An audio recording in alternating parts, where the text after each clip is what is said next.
성도님들 요즘 행복하십니까? 어제 우리 초등부 선생님들과 또 아이들이 함께 모여서 라운지에서 고기 파티를 했습니다. 근데 제가 이렇게 보니까 표정들이 너무 밝고 좋더라고요. 사실 우리 선생님들은 이 토요일 날 나와서 또 고기를 구우면서 애써서 수고하는 건데, 또 홀로 하는 것이 아니라 함께 선생님들이 한 마음이 되어서 그것을 섬기고 또 아이들과 함께 좋은 시간 보내는 거 보면서 행복이 멀리 있지 않지, 사랑하는 사람들이 옆에 있다고 하는 것, 그게 행복이지, 이런 생각을 하게 되었습니다. 근데 우리가 신앙생활에 가면서 또 우리가 삶을 살아가면서 하나님께서 우리에게 함께 할 사람들을 붙여주었습니다. 가장 대표적인 것이 가족이죠. 아담이 홀로 있는 것을 하나님이 좋게 보지 않으시고 하와를 보내셔서 한 가정을 이루게 하셨습니다. 그러니까 우리 남편분들은 아내분들에게 잘해야 되겠죠? 아내분들도 남편에게 잘해야 되고 부모 자녀 간에도 잘해야 됩니다. 하나님은 이와 같이 가족 공동체를 통해서 우리가 더불어 함께 살아가게 하셨습니다. 또 보면 우리 가운데 교회 공동체를 허락하셨습니다. 오순절 성령 강림 사건 이후에 교회가 본격적으로 이 땅 가운데 퍼져가기 시작하는데, 그 교회 공동체 성도들과 함께 교제하고 또 그들과 함께 더불어 사랑하며 살아가도록 하나님께서 원래 그렇게 계획을 하셨고 그림을 다 그려오셨습니다. 그런데 그럼에도 불구하고 때로는 우리가 홀로 견뎌야 되는 때도 사실은 있습니다. 엘리야 선지자가 갈멜산에서 그렇게 큰 놀라운 일들을 행했음에도 불구하고 마음이 무너져 내렸습니다. 왜냐하면 홀로 있는 것 같으니까, 혼자 있는 것 같으니까. 근데 때로는 그와 같이 홀로 견디는 것도 있지만 이거는 예외적인 경우고, 일반적으로는 함께 하는 겁니다. 함께 하는 것. 예수님이 제자를 부르실 때 12명의 제자를 부르셨습니다. 가까이에. 그리고 그들을 각 마을로 파송할 때도 보면 2명씩 짝지어서 파송합니다. 홀로 보내지 않습니다. 짝지어서 함께 그 일을 감당하게 하십니다. 성경에 보면 이와 같이 만남의 복이 함께하는 것이 중요하기 때문에 만남의 복이 중요한데, 이와 관련된 이야기들이 생각보다 많습니다. 엘리사 선지자 때 아람의 군대 장관이었던 나아만 장군이 몸에 나병이 있는데 그것이 고쳐지지 않으니까 엘리사 선지자를 찾아가면 된다는 이야기를 듣고 엘리사를 찾아왔습니다. 근데 웬걸요? 엘리사가 문 밖에 나와서 얼굴도 보지 않는 겁니다. 그냥 시종을 통해서 요단강에 가서 7번 씻으면 된다고. 근데 그때 이 나아만 장군이 화를 냅니다. 내가 어떤 사람인데, 우리나라 아람 나라가 이스라엘보다 훨씬 크고 강대하고 나는 큰 그 나라의 군대 장관인데 나를 이렇게 박대하다니. 그리고 요단강 그 시시한 강이 아니라 우리나라 가면 더 좋고 깨끗하고 큰 강들이 있는데 내가 여기서 왜 있어야 되느냐, 이렇게 불만할 때 그의 종들이 나아만에게 이렇게 말합니다. 열왕기하 5장 13절에서 이렇게 말합니다. 그의 종들이 나와서 말하여 이르되 내 아버지여, 선지자가 당신에게 큰 일을 행하라 말하였더면 행하지 아니하였으리이까. 하물며 당신에게 이르기를 씻어 깨끗하게 하라 함이리이까. 그러니까 더 큰 걸 시켜도 했을 텐데 씻는 거 뭐가 어렵습니까? 그러니까 그 종들이 그렇게 말해서 나아만이 씻습니다. 그리고 고침받습니다. 그러니까 이런 사람이 있다는 것이 복입니다. 나에게 이렇게 조언해 줄 수 있는 사람, 이렇게 도움이 되는 그런 말을 해줄 수 있는 사람이 있는 것 자체가 복입니다. 예수님이 가버나움에서 사역하실 때 한 집에 들어가시는데 많은 사람들이 모여서 그 집 안에 다 들어가지 못하고 밖에서 사람들이 쭉 진치고 있습니다. 그때 한 중풍병자를 4사람이 그를 침상채 들고 옵니다. 사람이 너무 많아서 예수님께 나아갈 수 없습니다. 근데 예수님께 나아가면 예수님께서 병을 고쳐주실 거라는 믿음이 있어서 집 위로 올라가서 지붕을 뜯습니다. 그런데 성경은 이 네 사람과 중풍병자의 관계가 어떤지를 말하고 있지는 않습니다. 아마도 같은 동네 사람인 것 같고 어쩌면 친구일 수도 있는데 거기에 그것에 집중하고 있지 않습니다. 또 중풍병자가 친구들에게 그 네 사람에게 나를 제발 좀 예수님께 데려가 다오 이렇게 요청했는지, 아니면 네 사람이 중풍병자를 강권해서 우리 가보자 이렇게 말했는지도 알 수가 없습니다. 다만 짐작해 볼 수 있는 부분이 있습니다. 마가복음 2장 5절에 예수님께서 이런 말씀을 하십니다. 그들의 믿음을 보시고, 그들은 네 사람입니다. 네 사람의 믿음을 보시고 중풍병자에게 이르시되 작은 자야 내 죄 사함을 받았느니라. 그리고 벌떡 일어나서 가게 하셨습니다. 그러니까 중풍병자가 고침받은 것은 그 병자의 믿음이 아니라 네 사람의 믿음 때문이라는 겁니다. 아마도 이 네 사람이 그 중풍병자를 강권해서 가져고 말했겠죠. 그리고 벌떡 들어서 왔겠죠. 만남의 복이 이렇게 중요합니다. 정작 중풍병자 본인은 그런 믿음이 없는데 주변에 있는 가까운 사람들, 나를 사랑하는 사람들의 믿음이 있으니까 이 중풍병자가 그 은혜를 받아 누리는 겁니다. 그래서 우리 가족들, 우리 교회 공동체에 있는 지체들이 이와 같이 귀중한 존재라고 하는 것을 우리가 늘 기억할 필요가 있습니다. 사도 바울이 사역할 때 대부분 함께하는 팀원들이 함께 있었습니다. 물론 혼자 있을 때도 있었습니다. 아데네 갔을 때 홀로 갔습니다. 다른 사람들은 다 또 다른 교회들을 섬겨야 되기 때문에 홀로 간 적이 있었지만 대부분은 함께 팀원들과 함께 있었습니다. 한번 생각해 보십시오. 바울에게 그와 함께하는 동력자들이 없었다 그러면 바울이 그 사역을 잘 감당했을까요? 아마 쉽지 않았을 것 같습니다. 그래서 오늘 본문 말씀에 보면 바울의 그 동력자들이 나오는데, 오늘 본문을 통해서 바울이 사랑하고 또 사랑받는 그러한 동력자 그룹을 좀 살펴보려고 합니다. 첫 번째 그 동력자 그룹은 에베소에 있는 제자들입니다. 제자들. 우리 1절 말씀, 사도행전 20장 1절 말씀 함께 합독하겠습니다. 소요가 그쯤에 바울은 제자들을 불러 고난 후에 작별하고 떠나 마게도냐로 가니라. 에베소에 소요가 있었습니다. 데메드리오를 중심으로 하여서 큰 그러한 소동이 벌어졌는데, 그냥 서기장의 지혜로운 말로 그냥 잠잠하게 모든 것이 끝난 것 같습니다. 그러면 이제 편하게 좀 있을 수도 있을 것 같은데, 또 아니면 그와 같이 소동이 잠잠해졌지만 남아있는 교인들은 사실은 불안할 수가 있습니다. 왜냐하면 에베소 이 도시가 들썩일 만큼 큰 일이었으니까.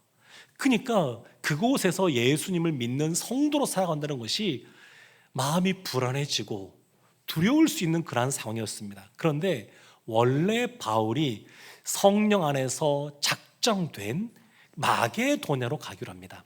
마게도냐를 들렸다가 예루살렘으로 가서 그 어려운 예루살렘 교회 성도님들을 돕고자 하는 그러한 계획이 바울에게 있었고, 바울이 이제 그것을 위해서 에베소를 떠납니다. 근데 여기서 바울이 다 알지는 못하지만, 성도들도 모르지만 뒤에 보면 더 이상 이 성도들을 만나지 못합니다. 에베소 수년간 사역하고 나중에 에베소가 아닌 다른 곳에서 에베소 장로님들을 만나는 장면은 나오지만 이 성도들을 대부분 만나지를 못해요. 근데 그 떠나는 겁니다. 떠나는데 바울이 이렇게 나죠. 제자들을 불러 권한 후 작별하고. 이 제자들, 참 이들이 바울이 함께 사역할 수 있는 힘이기도 했는데 이들과 이제 헤어져야 됩니다. 헤어져야 돼요.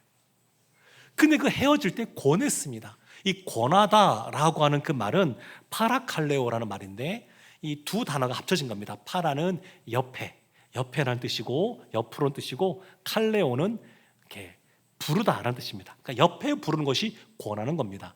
파라칼레오. 그런데 성령님을 뭐라고 부르냐면 파라클레이토스라고 부릅니다. 단어가 비슷하죠? 어원이 같기 때문에 그렇습니다. 파라클레이토스. 그러니까 성령님이 하시는 사역이 뭐냐면 보혜사로서 우리를 도우시는 사역을 하십니다. 성령님의 주된 사역은 우리를 도우시면서 우리를 위로하시는 사역을 합니다. 그러니까 지금 바울이 권하다라고 하는 것은 뭐냐면 성령님이 그러셨던 것처럼 그 에베소에 남게 되는 제자들을 도와주고 그들을 위로해주고 권하는 그러한 사역을 감당했다는 겁니다.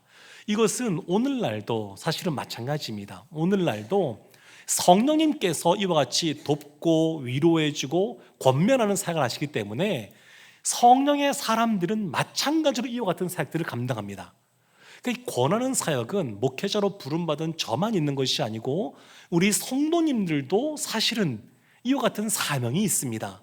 그리고 실제로 많은 우리 성도님들이 이와 같은 사역을 이미 감당하고 있습니다.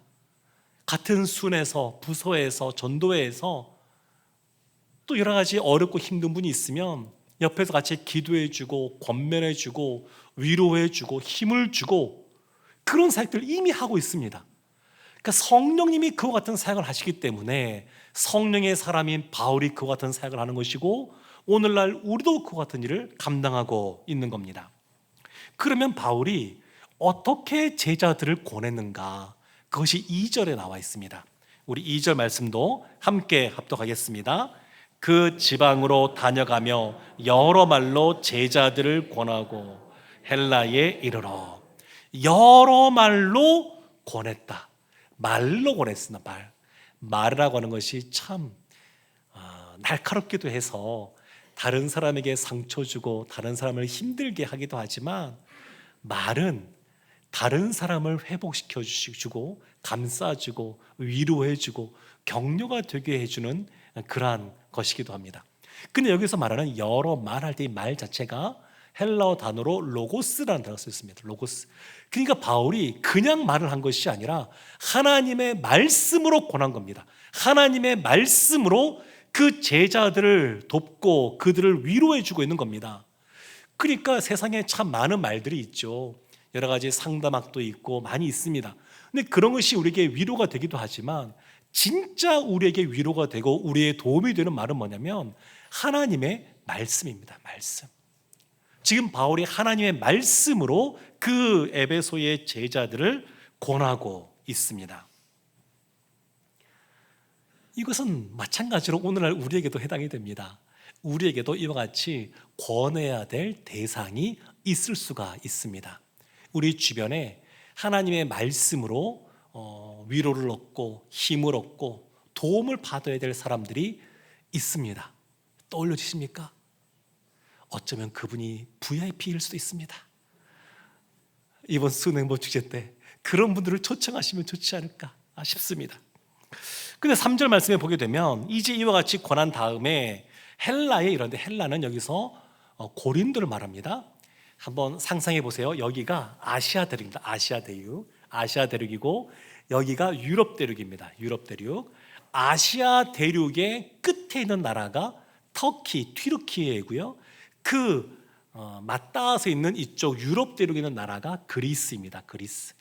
그래서 이 아시아, 이 터키 지역, 튀르키 지역의 끝부분에 있는 중심 도시가 에베소이고요. 에베소. 그리고 맞닿아 있는 이 유럽 그리스 지역 위쪽에 있는 마게도냐 지역에 있는 중심 도시가 빌립보입니다. 빌립보.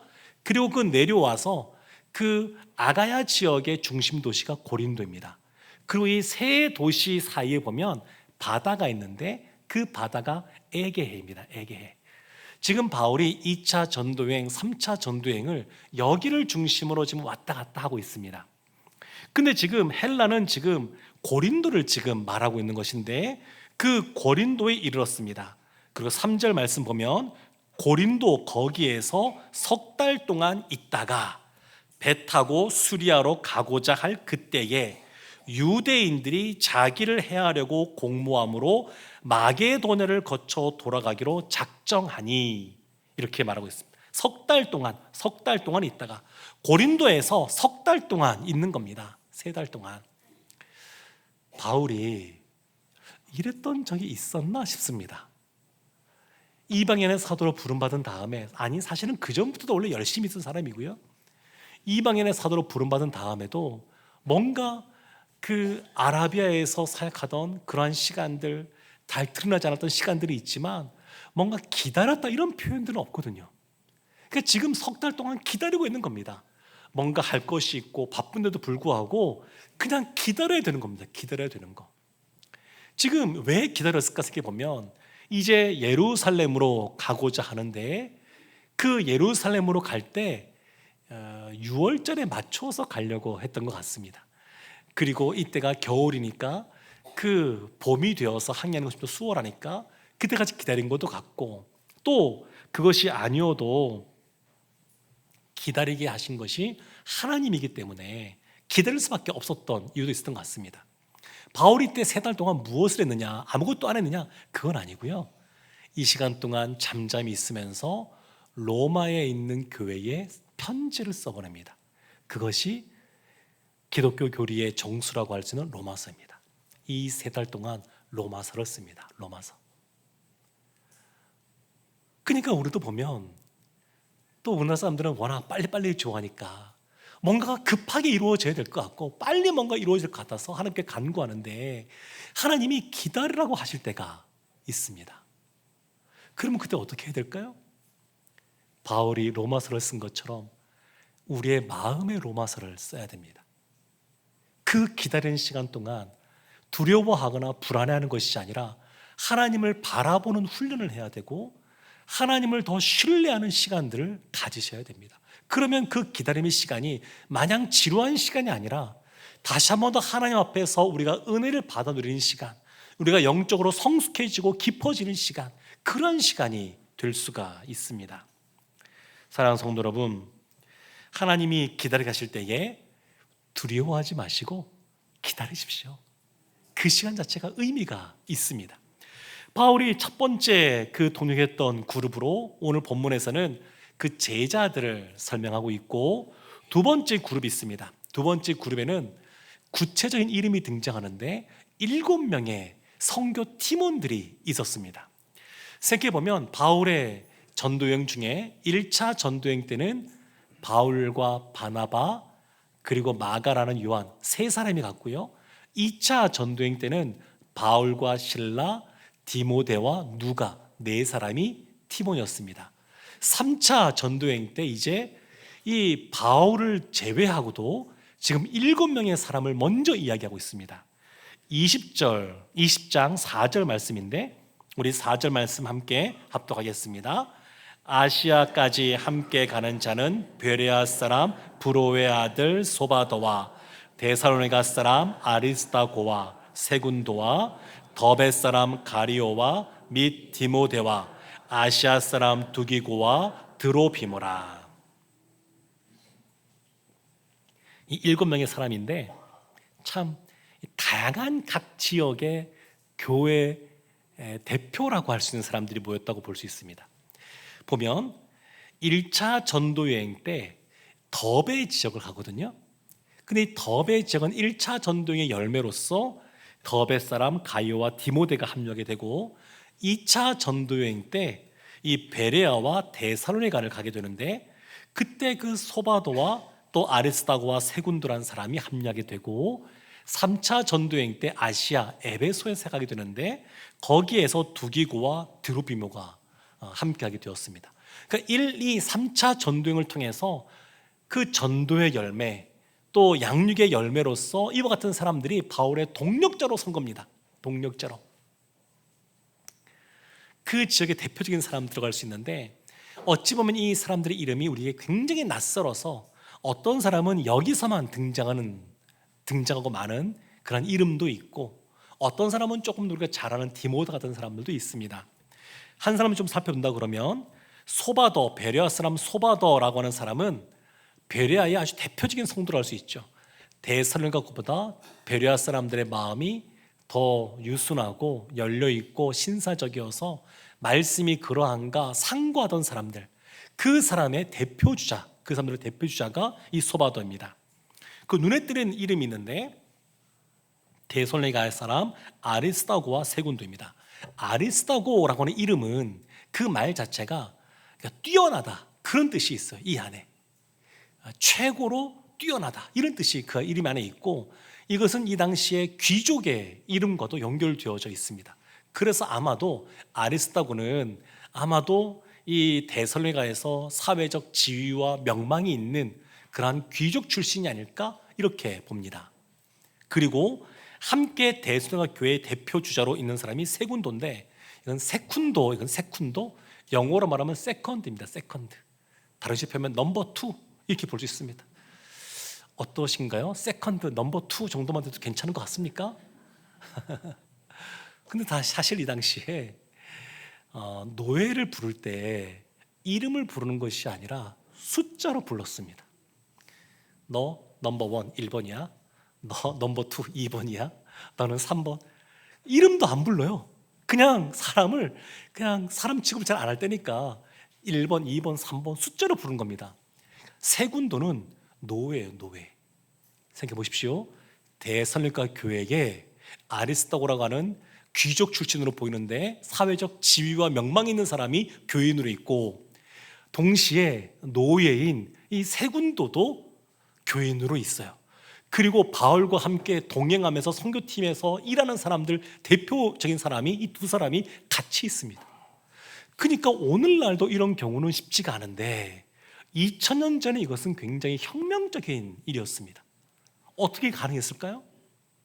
복음 안에서, 예수님 안에서. 원래 예수님 안에 있을 때 사람들의 그런 경계가 사라지게 됩니다.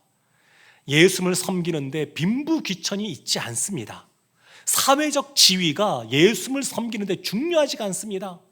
그래서 우리 교회에서도 중직자를 세우고 그렇게 하기도 하죠. 그때 사회적 지위가 중요하지가 않습니다. 그 사람이 예수님을 얼마나 사랑하는지, 주님을 사랑하기에 얼마나 헌신되고 충성되었는지, 그것이 사실은 판단의 기준이 됩니다.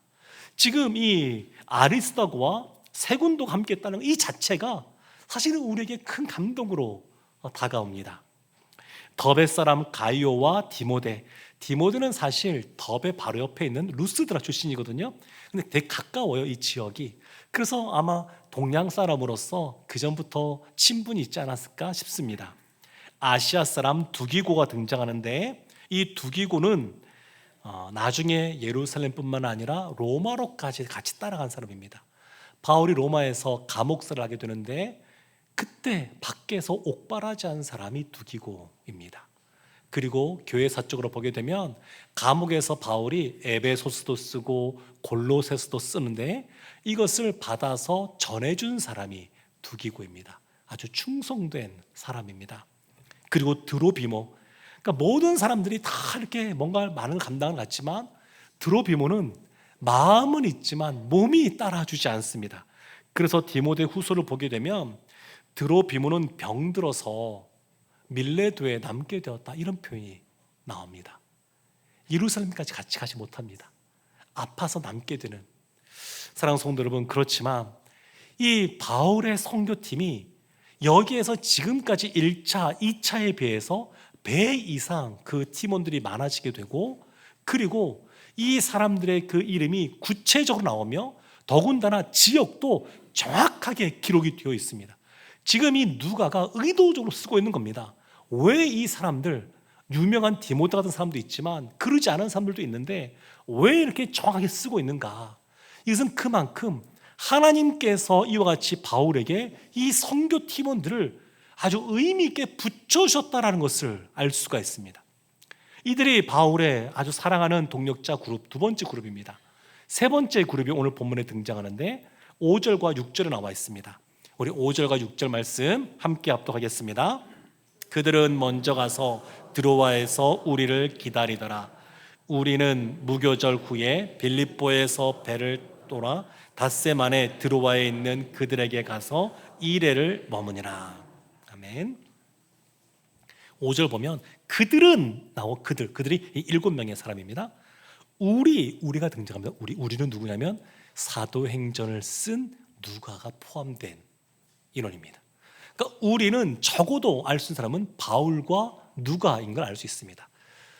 지금 바울이 그 고린도에서 배를 타고 이동하려고 하는데 어떤 소문이 들렸냐면 유대인들이 바울을 죽이려고 한다, 해치려고 한다는 소문이 들렸습니다. 배는 어디 도망칠 곳이 없습니다. 뱉어가는 동안에 그냥 그들이 작정하면 죽을 수밖에 없는 상황인데, 다른 7명의 팀원들은 원래 계획대로 배를 타고 먼저 이렇게 들어가러 갔고, 바울은 지나왔던 마게도냐로 다시 육로로 그 위로 올라갔습니다. 그리고 거기 빌립보에서 누가를 만나서 함께 들어가러 가게 되었다, 이 이야기를 지금 쓰고 있습니다. 여기서 보면 세 번째 그룹은 누구냐면 누가입니다. 누가. 바울은 육체에 가시가 있던 사람입니다. 몸이 아픈 사람이었습니다. 하나님께 간절히 고쳐달라고 기도했지만 하나님께서 그 기도에 응답하지 않으시고 이렇게 말씀하셨습니다. 내 은혜가 내게 족하다. 그래서 바울이 그것을 받아들이고 육체의 질병, 연약함을 갖고 살아갔습니다. 그때 누가 끝까지 옆에서 바울을 돌봐줬냐면 의사인 누가가 돌봐주었습니다. 누가를 처음 어디에서 만났냐면 사도행전 16장에서 처음으로 우리라고 하는 단어입니다. 우리. 그러니까 아시아에 있었던 그 바울이 마게도냐로 가게 될 때 그 배를 타고 가는 그 배 안에서 이 누가를 만난 겁니다. 그러니까 아마도 누가는 이 배를 타고 이동할 때 그 안에 상주하던 의료진이었던 것 같습니다. 근데 여기서 바울을 만난 거예요. 그리고 바울이 떠난 빌립보에 남아서 빌립보 교회에서 사역을 감당하다가 이제 바울이 빌립보에 다시 들리니까 바울과 함께 동행해서 지금 드로아로 지금 가는 것을 볼 수가 있습니다. 사랑하는 성도 여러분, 참 하나님이 바울에게 많은 동력자들을 붙여주었습니다. 가는 곳마다 제자들이 있었고요, 그리고 함께 이동할 때마다 함께 다니는 선교 팀원들이 있었고요, 그리고 누가 같이 자신의 몸을 돌봐주는 사람도 하나님께서 허락해 주셨습니다. 그 질병을 고쳐주지는 않으셨지만 그 질병을 관리할 수 있도록 의사 선생님을 붙여주신 겁니다. 바울이 그런 은혜를 누리며 살아갔습니다. 그럼 이런 생각을 해볼 수 있습니다. 왜 하나님은 바울이 지금 예루살렘으로 가는 길에 이와 같이 많은 선교팀원을 붙여주었을까? 하나님이 붙여주셨거든요. 왜 많이 붙여주었을까? 생각해보면 바울의 이 선교 사역에 있어서 가장 힘든 시간을 예루살렘에서 겪게 됩니다. 예루살렘에 올라가게 되면 환란이 예정되어 있습니다. 그래서 뒤에 보면 성령의 사람들이 바울을 만류합니다. 성령께서 당신이 예루살렘 가게 되면 붙잡히게 될 것이라고 알려줬습니다. 가지 마세요, 이런 얘기를 합니다. 근데 바울이 모든 걸 알고 있습니다. 알고 있지만 예수님이 묵묵히 그 십자가의 길을 걸어간 것처럼 바울도 그 길을 걸어갑니다. 그때 하나님께서 바울을 위로하고 격려하고 힘을 주기 위해서 사람들을 붙여주시는 겁니다. 그러니까 바울의 이 선교 여정 가운데 홀로 감당할 수 있는 것이 아니고 그와 함께하는 사람들, 그를 사랑하고 그 길을 함께 걸어가는 동력자들이 있어서 바울이 이것을 감당할 수가 있었습니다. 사랑하는 성도 여러분, 바울은 행복했을까요? 네, 행복했을 겁니다. 바울과 아주 대비되는 사도가 베드로 사도인데, 베드로는 한 번 설교할 때 3,000명, 5,000명이 회심하고 돌아왔습니다. 예루살렘 교회 메가처치입니다. 베드로가 하는 사역은 메인 사역입니다. 메이저리그처럼 아주 주목받는 그러한 사역을, 주류 사역을 베드로가 감당했습니다. 오늘날 바울의 이야기를 많이 봐서 그렇지 이 당시에 바울의 사역은 어떠하냐면 몇 천 명 이런 데서 설교하는 것이 아니라 몇 명 모아놓고 설교하던 사람이었습니다. 빌립보에서 생각해보게 되면 그냥 복음 전할 데가 없으니까 여인들이 빨래하는 빨래터를 찾아가서 사람들을 만나곤 했던 사람이 바울입니다.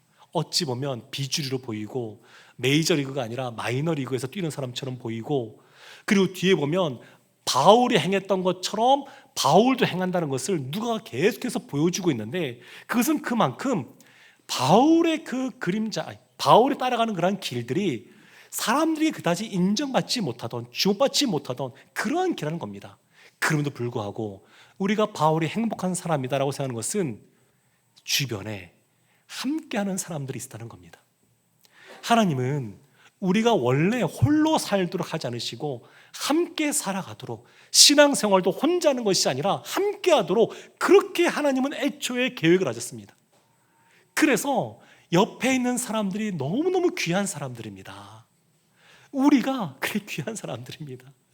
옆에 있는 가족들, 또 교우들, 이분들과 더불어서 바울이 걸어갔던 것처럼 우리도 주님이 부르시는 그 사명의 길, 그 사명의 여정을 끝까지 완수하시기를 주님의 이름으로 축원합니다.